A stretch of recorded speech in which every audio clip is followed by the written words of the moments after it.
क्या है आध्यात्म? दर्शन, चिंतन धारा, विद्या या संस्कृति की परंपरागत विरासत। आध्यात्म दर्शन यानी जीवन का शाश्वत सत्य। मानव जीवन से जुड़े शाश्वत सत्यों को जानिए और समझिए उपासक डॉक्टर सोहन राज तातेड़ से हमारे खास कार्यक्रम आत्मविज्ञान में। आत्मविज्ञान यानी सही दृष्टि, सही सोच। भाई और बहनों, मातृशक्ति को नमन। स्टूडियो में आपका हार्दिक स्वागत है, अभिनंदन है, सत्कार है। आत्मविज्ञान साइंस ऑफ द सोल कार्यक्रम के अंतर्गत हम आपको सही दृष्टि, सही सोच, राइट विजन, राइट थिंकिंग के तहत अलग अलग एपिसोड्स के माध्यम से आपको अच्छी शिक्षा देना चाहते हैं, आपको अच्छे सूत्र देना चाहते हैं, आपके जीवन का निर्माण करना चाहते हैं, क्योंकि हमारा उद्देश्य है अच्छा इंसान बनाना। सुधरे व्यक्ति समाज, व्यक्ति से राष्ट्र स्वयं सुधरेगा। हम पूरी 7 अरब की जनसंख्या को सुधारना चाहते हैं, तो उसकी सबसे छोटी इकाई यूनिट है, वो मनुष्य है। उस मनुष्य को सुधारने का, मनुष्य को अच्छा इंसान बनने का हम सूत्र देते हैं, और वो रोल मॉडल 7 अरब की जनसंख्या पर भी लागू हो जाता है। ये सारा कार्य हम अलग अलग एपिसोड्स के माध्यम से करते हैं। तो आज का हमारा बहुत ही सुंदर और विशाल विषय है, वो है नशा मुक्ति। भाई और बहनों, बहुत ही सुंदर विषय है। आज पूरे विश्व में नशा बहुत ज़्यादा बढ़ रहा है। आज हम देखें, पूरे हिंदुस्तान की बात करें तो लोग जितना भोजन सामग्री, उतना अगर उसका राशि के हिसाब से बात करें कि सारी भोजन सामग्री पूरे 130 करोड़ लोगों का मूल्य देखें, और दूसरी तरफ जो है वो इतने लोग जो नशा करते हैं, चाहे उसमें शराब है, भांग है, गांजा है, और आजकल स्मैक वगैरह कितनी कितनी, ब्राउन शुगर वगैरह कितनी कितनी नई नई तरह की जो है नशे की जो है चीज़ें आ चुकी है। उन दोनों का ग्राफ बनावें, उनका तुलना करें तो भोजन सामग्री का व्यय कम है और नशे की सामग्री का व्यय अधिक है। तो भाइयों और बहनों, आप सोचिए, जिस देश में इतना बड़ा संतुलन होगा, वह देश कैसे तरक्की करेगा? वह देश तो नपुंसक बन जाएगा। हमें हमारे पूर्वजों के द्वारा दी गई थाती को आगे बढ़ाना है। हमारे पूर्वजों ने हमें योग दिया, हमें अहिंसा दी, सद्भावना दी, मैत्री, प्रमोद, करुणा, वसुधैव कुटुम्बकम के सिद्धांत दिए। व्यक्ति को पुरुषत्व बिना बना दिया कि तुमको हमने पुरुष बनाया है, तुम अब पुरुषार्थ करो। पुरुषार्थ क्या है? परोपकार पुरुषार्थ है, दूसरों का भला करना पुरस्कार है, जागृति में रहना पुरस्कार है, अपना भी भला करो और दूसरों का भी भला करो, ये पुरुषार्थ है। हम सांख्य दर्शन की भाषा में बात करें, पुरुष और प्रकृति। पुरुष एक शुद्ध ईश्वर का रूप है और प्रकृति एक माया है। जब इस माया की छाप पुरुष पर पड़ती है तो पुरुष दूषित हो जाता है, और जब ये छाप मिट जाती है तो पुरुष पुरुष बन जाता है। प्रकृति अपना काम करती है। और देखिए कि पुरुष का अर्थ ये होता है कि आप प्रकृति से अलग रहो, आप दोनों न्यारे न्यारे रहो। प्रकृति अपना काम करती है, ये हमारा मन वचन काया है, ये प्रकृति के ताबे है। ये जो है वो हमारा व्यवस्थित शक्ति के ताबे है, ये हमारा साइंटिफिक सर्कमस्टेंशियल के ताबे है। ये अपना काम करेगा, ये तुम पीछे से लेकर के आए हो, लेकिन तुम तो पुरुष हो, तुम अलग हो। तुम अपना पुरुषार्थ करो। पुरुषार्थ क्या? जागृति रखो कि मैं तो शुद्ध आत्मा हूँ, मैं तो ज्ञाता हूँ, मैं तो दृष्टा हूँ, और ये प्रकृति जो मन वचन काया रूपी सोहन राज का शरीर है, ये मुझसे अलग है, ये मेरा पड़ोसी है, ये करने वाला है, ये भुगतने वाला है। मैं तो इसकी मन वचन काया की एक प्रवृत्ति को देख रहा हूँ। तो ये अच्छी बातें आज बिगड़ क्यों रही है? इसका कारण है कि आजकल नशा बहुत बढ़ गया है। नशा एक ऐसी बीमारी है कि व्यक्ति इसके चुंगल में फंस जाता है, उसकी लत पड़ जाती है और उसको लेना ही पड़ जाता है, उसके आदी हो जाता है। ये लत पड़ना नशा कहलाता है।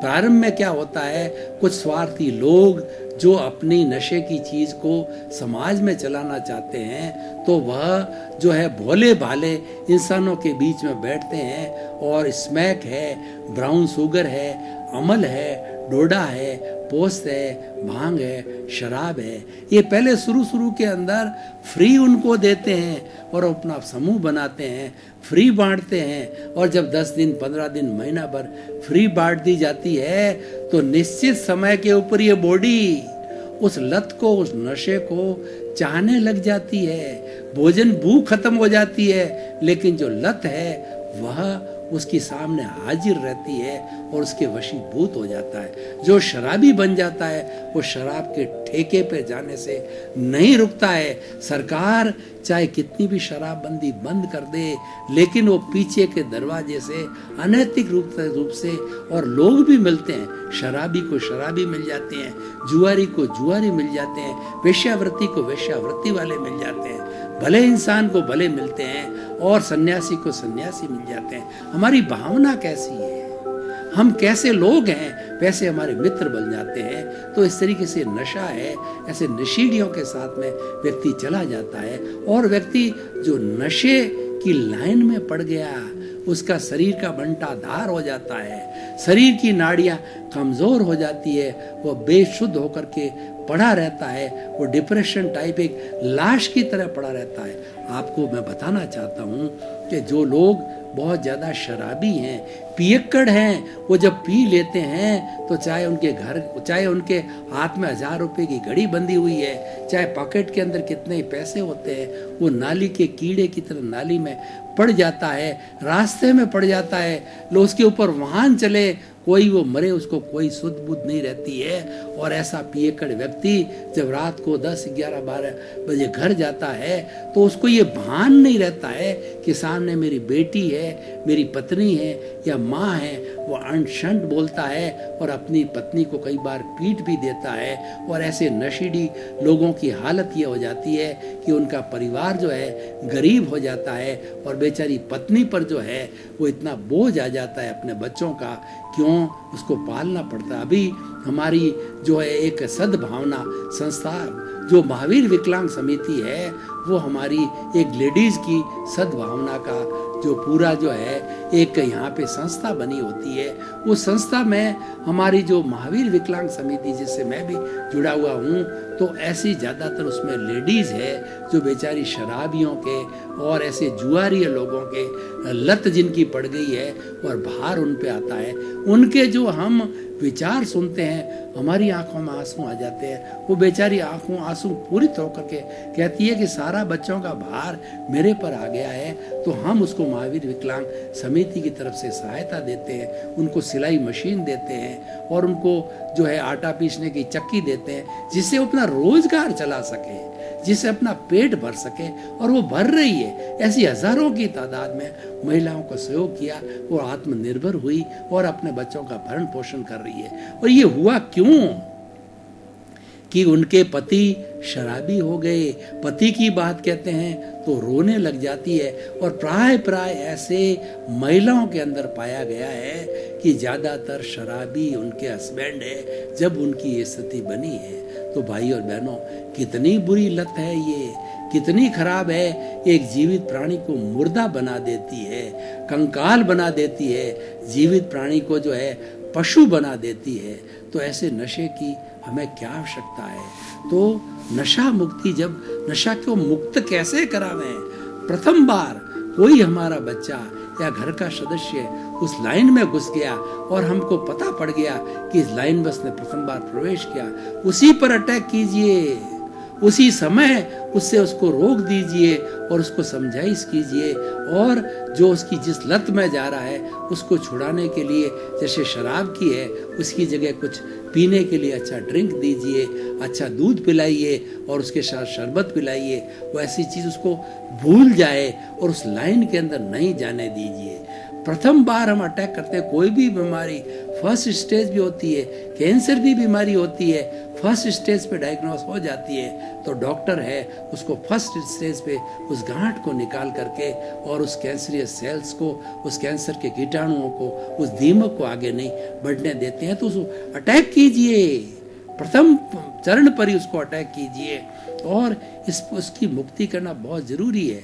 और सबसे बड़ी बात है, जो नशे का पोषण करने वाले अपराधी लोग हैं, जो निम्न दर्जे की शराब बनाते हैं, ये लोग जो देशी शराब बनाते हैं और नशा चढ़ाते हैं, और उसके साथ साथ में जो कुछ ऐसी एजेंसियां हैं, और ये एजेंसियां सरकार को पता है और इन एजेंसियों का पुलिस को पता है, उन एजेंसियों को ढूंढिए, उन एजेंसियों को बाहर कीजिए। और सरकार को भी चाहिए, बहुत सी सरकारों ने तो जो है शराब बंदी कर दी है, शराब की दुकानें बंद कर दी है। अब ये बात अलग है कि शराबी लोग किसी भी अनऑथराइज्ड रूप से, अनैतिक रूप से और बहुत अधिक पैसा दे करके उस शराब को प्राप्त कर लेते हैं, वो चीज़ जुदा है कि उस पर किसी का क्या अंकुश है। लेकिन फिर भी सरकार को ये प्रयास करना चाहिए, एनजीओ को प्राप्त कर प्रयास करना चाहिए कि ये नशा मुक्ति लागू हो जाए। हमारे जोधपुर के पास में एक माणकलाव संस्थान है जो अफीम छुड़ाती है। वो धीरे धीरे जो अफीम की जो है भूल को हटाती है, उसकी जगह कुछ इस तरीके चूर्ण देती है, कुछ इस तरीके से सुपारी वगैरह चीज़ें दे करके धीरे धीरे वहाँ रख करके उसकी लत को जो है, जिस समय में उसकी मांग आती है, उस मांग की पूर्ति जो है दूसरे रूप में करती है और उस नशे को छुड़ाती है। इसीलिए हमको प्रारंभ से ही व्यसन मुक्त होना चाहिए। हमें जब बच्चा 14-15 साल का हो जाता है तो हर माता पिता को जो है उसके गुरु के सामने या माता पिता के सामने बच्चे को संकल्प कराना चाहिए कि मैं जीवन भर नशा मुक्त रहूंगा। अगर नशा मुक्ति का कोई भी व्यक्ति वचनबद्ध हो जाता है तो वह व्यक्ति बहुत तरक्की कर सकता है। मैं आपको जो हमारे महान राष्ट्रपिता महात्मा गांधी का उदाहरण देना चाहता हूँ कि महात्मा गांधी ने बचपन में कुछ कुसंस्कार पकड़ लिए, उनकी खराब संगत हो गई बच्चों के साथ में। उन्होंने बीड़ी पी, अपने पिताजी की पॉकेट से पैसे चुरा लिए और शराब भी पी ली और उसके मांस भी खा लिया। लेकिन उनकी प्रज्ञा ने, उनकी आत्मा ने उनको झकझोरा। उन्होंने माता के सामने कन्फेस किया कि मैंने ये गलती कर ली है, भविष्य में नहीं करूँगा, और उन्होंने उसके बाद में कभी नहीं छुआ। अब देखिए, पुराने जमाने की बात बताते हैं कि महात्मा गांधी को बैरिस्टर बनने के लिए, वकालत करने के लिए विदेश जाना था और वो शिपमेंट से जाया करते थे। उस वक्त में हमारे भारत के अंदर विदेश में भेजने की मनाही थी, शिपमेंट की मनाही थी। और ख़ास तौर से हमारी भारतीय, मैं महात्मा गांधी के युवा अवस्था की बात कर रहा हूँ, कम से कम जो है 125 साल पूर्व की बात कर रहा हूँ। उस वक्त के अंदर उनको बैरिस्टर बनने के लिए लंदन जाना था, लेकिन माता पुतली बाई ने जो है कहा कि मेरा बच्चा अगर वहाँ जगह महात्मा गांधी, वहाँ मोहनदास करमचंद वहाँ जाएंगे तो वहाँ की जो है वो अंग्रेजी बेब को उठा के ले आएगा, वहाँ शादी कर लेगा, शराब पिएगा, मांस खाएगा, मैं उसको नहीं भेजूंगी। अब क्या, एक बेचरदास जी एक जैन मुनि थे, उसके प्रति उसकी माता को बहुत श्रद्धा थी, तो उस मुनि जी के पास में गए कि मुझे भी किसी भी तरह से माता की स्वीकृति दिलाओ। तो मुनि ने ये कहा, ऐसा करते हैं, हम तुम्हें 3 संकल्प माँ के सामने दिलाते हैं, और वो संकल्प, क्योंकि तुम्हारी माँ के प्रति श्रद्धा है, अगर संकल्प ले लोगे तो तुम्हें जो है वास्तव में बहुत अच्छे, तुम भीरू व्यक्ति हो, वो काम वहाँ नहीं करोगे, और प्रतिज्ञा कर लोगे तो प्रतिज्ञा का पालन करोगे, क्योंकि तुम आत्मस्थ व्यक्ति हो। तुम जो है अपनी प्रज्ञा, ये तुम्हारी प्रज्ञा जागृत है, तुम प्रज्ञा चक्षु हो, उसका कभी भी उल्लंघन नहीं करोगे। तो बेचर जी स्वामी जी और पुतली बाई और महात्मा गांधी को जो है, इन तीनों की उपस्थिति में महात्मा गांधी को बेचर जी स्वामी ने 3 शपथ दिलाई कि तुम वहाँ लंदन में जाकर के कभी शराब नहीं पियोगे, कभी वेश्यावृत्ति नहीं करोगे, यानी वहाँ की औरत के साथ में शादी नहीं, वो कुंवारे थे, शादी नहीं करोगे, और उसके साथ साथ में कोई तरह का तुम जो है वो नॉन वेज भोजन नहीं करोगे। 3 बातों को ग्रहण करके उन्होंने पूरा जब तक पढ़ाई की उसको निभाया और जीवन भर निभाया, और निभा करके वो हमारे देश के राष्ट्रपिता बने। और नॉन वायलेंस जो है वो अहिंसा के आधार पर जो है उन्होंने जो अपने देश को आज़ाद कराया। देखिए, प्रथम दृष्टवा फर्स्ट ही बार में उन पर अटैक हो गया, उन्होंने कन्फेस किया, हमेशा के लिए वह उनका नशा छूट गया, और प्रतिज्ञा से उन्होंने जीवन में कभी भी नशा नहीं किया। तो ये रोल मॉडल था, इस महात्मा गांधी का ये मॉडल रोल था, इस मॉडल को हमें हर बच्चे पे लागू करना चाहिए। बच्चे में जब समझ आती है और बच्चा माँ बाप में श्रद्धा करता है, गुरु में श्रद्धा करता है, ईश्वर में उसकी जिसका विश्वास है, उसके सामने उसको नशा मुक्ति के जीवन भर में नशा मुक्त रहूँगा ये प्रतिज्ञा करानी चाहिए। जब ऐसे संस्कारों का बीजारोपण हो जाता है तो बच्चा चाहे स्कूल में पढ़े, चाहे कॉलेज में पढ़े, चाहे यूनिवर्सिटी में पढ़े, कभी भी इस लाइन में जाएगा। अभी हो क्या रहा है कि जब बच्चे 15-16 साल के हो जाते हैं, कॉलेज का माहौल, यूनिवर्सिटी का माहौल, वहाँ पर हमारे बच्चियाँ ड्रगिस्ट हो गए हैं। वो बहुत महंगी दवाइयाँ, महंगी जो है ड्रग्स है, पहले इसका उपयोग करने लग गए, चोरी छुप के उपयोग करते हैं, माता पिता से दूर रहते हैं, उनको स्वच्छंदता रहती है, उनको पता नहीं पड़ता है, और जब है मालूम पड़ता है तो बहुत लेट हो जाता है, क्योंकि नशे की आदतें इतना घर कर जाती है। नशा लत ऐसी चीज है कि वो 10-15 दिन या महीना भर उसको शरीर में पालिए तो वो शरीर का नकद जमाई बन जाता है, इससे छूटता नहीं है। और वो समय आने पर जिस तरीके से हमारी भोजन करने की निश्चित जो है समय होता है, तो हमारी बायोलॉजिकल क्लॉक होती है, वो 24 घंटे चलती है, और अगर हम उसके नियमों का पालन करते हैं तो निश्चित समय पर हमें वो प्रवृत्ति करने के लिए सिग्नल देती है। तुम्हारे भोजन का टाइम हो गया, तुम्हारे सोने का टाइम हो गया, तुम्हारे उठने का टाइम हो गया, तुम्हारे कॉलेज स्कूल या तुम्हारे जो है ऑफिस जाने का समय हो गया।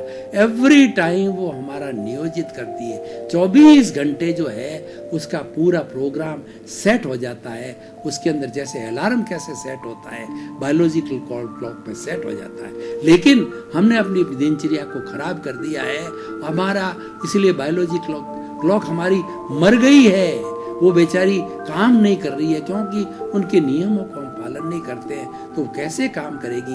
वो भी नियमबद्ध है, उनकी हम अवहेलना करते हैं, उसके प्रति हम जो है किसी तरह का अच्छा भाव नहीं रखते, उसको सुचारू नहीं करते हैं, तो सबकी बायोलॉजिकल क्लॉक मृत हो गई है। और जो लोग अच्छे हैं, संस्कारी हैं, जो लोग सन्यासी हैं, जो लोग अच्छा जीवन का पालन करते हैं, अच्छी लाइफ स्टाइल करते हैं, उनकी बायोलॉजिकल क्लॉक आज भी चलती है। तो मैं क्या कहना चाह रहा हूँ कि नशा जब घर कर जाता है तो बहुत कठिनाई हो जाती है, उसको छुड़ाना बहुत मुश्किल होती है। जब कभी भी आदत और लत को सुधारना बहुत भारी काम हो जाता है, और वह जो है नशा जो है कहा जाता है नशा नाश का द्वार है।